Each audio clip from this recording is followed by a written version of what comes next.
नाजरीन, थाना कोट नजीबुल्ला से आपको बड़ी खबर दे रहे हैं। SHO थाना कोट नजीबुल्ला सदीक शाह और ASI सईद शाह की बड़ी कार्रवाई। राजधानी और डकैती की वारदातों में मुलव्वस 3 मुल्ज़िमान इमरान बल परवेज़, अदनान उर्फ बिल्लू, रमज़ान बल निसार को गिरफ्तार करके दफ़ा 395/34 के तहत थाना कोट नजीबुल्ला में पर्चा दर्ज कर लिया गया है।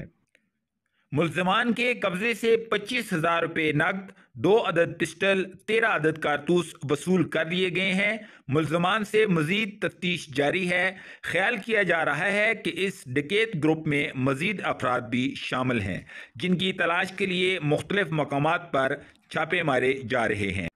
नाजरीन, यहाँ पर आपको आगाह करते चलें कि SHO थाना कोट नजीबुल्ला सदीक शाह और ASI इंचार्ज चौकी तरीनाबाद सईद शाह अपनी महकमाना सलाहियतों को बुरुकार लाते हुए जराइम पर काबू पाने के लिए अपनी कोशिश जारी रखे हुए हैं।